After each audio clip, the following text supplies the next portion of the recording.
अस्सलामुअलैकुम जी, आपका होस्ट सईद अहमद अली जाद आपकी खिदमत है। हमारा यूट्यूब और फेसबुक चैनल ये है पाकिस्तान देख रहे हैं। लाखों करोड़ों दोस्तों हस्ते मोहम्मद मुस्तफ़ा सल्लल्लाहु अलैहि वसल्लम और आले मोहम्मद पर पंजाब तख्ते पंजाब मरियम नवाज साहबा के नाम पाकिस्तान मुस्लिम नवाज की उम्मीदवार वजीर आला मरियम नवाज साहबा जो कि सबका वजीर आजम नवाज शरीफ साहब की साहबजादियां 3 दफा के वजीर आजम की बेटी पहली खतून अव्वल जो कि वजीर आला बनी है, मगर तहरीक इंसाफ ने इस जो एक नामजदगी हुई है या उसके बाद जो वोट मिले हैं 220 वोट हासिल किया मरियम नवाज साहबा ने, उसके ऊपर बाकायदा तौर के ऊपर ये बात कह दी है कि इसको हम किसी सूरत कबूल नहीं करते। ये जाली मैंडेट है, हमारे मैंडेट के ऊपर डाका डाला गया है, इसको हम किसी सूरत कबूल नहीं करते। मगर इसी के बरक्स सुन्नी इत्तेहाद कौंसिल के राना आफ्ताब साहब जो है वो भी उम्मीदवार थे और डेफिनेटली तहरीक इंसाफ ने फुल सपोर्ट कर रही थी। मियां असलम इकबाल साहब किसी तारफ के मोहताज नहीं, वो उनके साथ थे, मगर उन्होंने उनको राना आफ्ताब इकबाल साहब को किया पूरा ईमान उन्होंने भरा। मगर जैसे ही एक शिक्के बयान की जा रही थी स्पीकर साहब की तरफ से, तो उसमें इंटरप्ट स्पीकर साहब के मुताबिक कोर्ट वहां पे जो है उस असेंबली के अंदर रिपोर्टर थे, उन्होंने ये बात की, तो उन्होंने कहा जी पहले मेरी बात सुने, मैं बात करना चाहता हूं। तो जिसके ऊपर स्पीकर ने रोक दिया, तो स्पीकर ने जब उन्हें रोका तो उन्होंने उस पर वॉकआउट कर दिया। हालांकि इस पे कमेटी बनी, इमरान नजीर साहब, ख्वाजा साहब गए, उसके अलावा कुछ ताहिर सिद्धू साहब गए, यानी कि 3-4 लोग गए, जाकर उन्होंने कोशिश की कि हम इस मामले को जरा टैकल्ड करते हैं। अली रजा गिलानी साहब गए, यूसुफ गिलानी साहब के बेटे, मगर मामला ये पहुंचा कि सुन्नी इत्तेहाद कौंसिल ने कहा जी हम किसी सूरत इसका जो है वो नहीं बनेंगे, ये जो वोटिंग हुई है इसको हम गैर आईनी करार देते हैं। फिर वो यस और नो वाला मामला आया।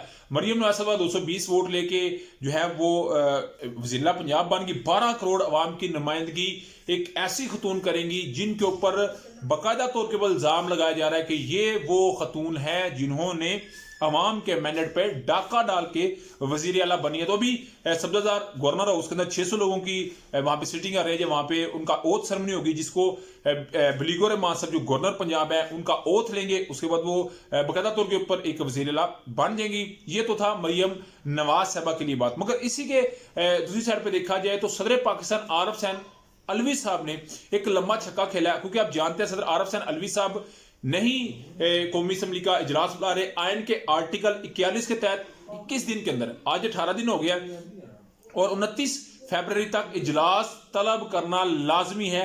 सदर पाकिस्तान को पार्लिमानी मूर की तरफ से एक जो है वो समरी जाती है और इस समरी को वजीर आजम आर्टिकल 41 के तहत सदर पाकिस्तान को कहते हैं कि समरी का इजलास तलब करे। जब समरी का इजलास तलब होता है तो ओथ सेरेमनी होती है तमाम कैंडिडेट्स की। ओथ सेरेमनी के बाद उसी दिन जो कहा जाता है, जो स्पीकर हैं इस वक्त के राजा परवेज रशीद साहब जो कि NA 52 से पीपल्स पार्टी की निशिस्त पर जीते, वो कहेंगे जी कि कागजात नामजदगी आज या कल तक, लेट्स सपोज 29 फरवरी को वो कहते हैं कि कल या 29 को या 30 तक, बल्कि 29 तो ये कम ही होगा, कागजात नामजदगी जमा करवाए जाए। स्पीकर और डिप्टी स्पीकर के लिए उनकी स्क्रूटनी का अमल होगा। तो 1 तारीख तक जो है वो स्पीकर और डिप्टी स्पीकर का इंतखाब हो जाएगा। फिर 4 मार्च को पाकिस्तान के अंदर वजीर आजम का इंतखाब होगा, जिसमें उमर यूब तहरीक इंसाफ की तरफ से हैं और मुस्लिम नवाज की जानिब से शहबाज शरीफ साहब, ये एक जो इत्तेहाद लीगी उसके साथ वो होंगे। मगर ये सारा अमल तब होना है जब सदर पाकिस्तान आरिफ हुसैन अलवी साहब ने इसको साइन करना है, जो कि उन्हें एक समरी भेजी गई है। आज बकायदा तौर पर उन्हें समरी भेजी गई तो सदर पाकिस्तान ने उस पर साइन करने से इनकार कर दिया, क्योंकि पंजाब हो, कौमी असम्बली हो, किसी जगह पर भी खवातीन की मखसूस नशिस्तें जो है वो नहीं दी जा रही, रिजर्व सीट नहीं दी जाती तहरीक इंसाफ को। तो सदर पाकिस्तान ने एहतजाजन ये काम किया।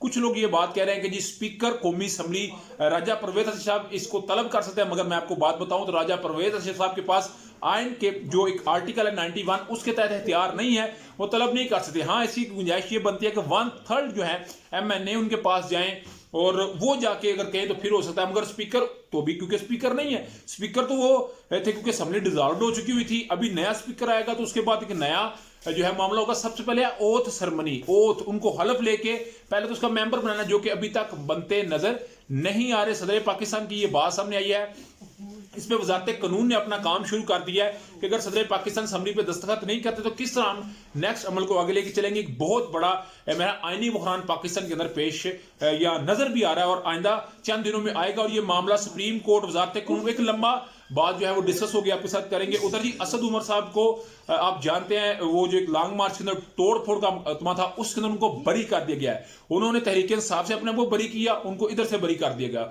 हुरम नवाज अमान साहब और राजा हुरम नवाज और राजा जो है वो भी थे अली नवाज अमान साहब, दोनों को दफा 144 के अंदर जो उन्होंने खिलाफवर्जी की थी उसके अगेंस्ट मुकदमा था, मगर ये दोनों तहरीक इंसाफ को छोड़ चुके हुए हैं, तो दोनों को बरी कर दिया गया। तो मेरा ख्याल है जो तहरीक इंसाफ के साथ है वो ना असम्बली में जा सकता है, चाहे पंजाब हो चाहे कौमी हो, ना वो किसी तरह से उसे कोई आज़ादी है। मगर इसी के बरक्स अगर किसी ने जमात छोड़ी है, चाहे वो नून लीग के अंदर गया है, पीपल्स पार्टी के अंदर, आपने देखा होगा कि बहुत सारे लोग तो इसके अंदर गए ही नहीं है, उन्होंने तहरीक इस्तेहकाम को ज्वाइन किया, पीटीआई पार्लियामेंट्री को ज्वाइन किया, तो उनको कुछ हासिल नहीं हुआ। मगर इस वक्त पाकिस्तान के अंदर बड़ा जो ब्रेक थ्रू होने जा रहा है वो सदर पाकिस्तान का सिग्नेचर ना करना है। तो उसके ऊपर जो कानूनी माहिरीन है वो तो यही बात कह रहे हैं कि इसमें एक आईनी बुहरान है जो मे भी अदालतों की नजर हो जाए। आप क्या समझते हैं? मुझे लाजमी कमेंट शेयर कीजिए। अब लास्ट वीडियो पसंद आए तो फिर क्या चैनल को लाइक सब्सक्राइब अपने दोस्तों से शेयर कर दीजिए। नेक्स्ट वीडियो के लिए होस्ट को जय दिल अस्सलाम वालेकुम।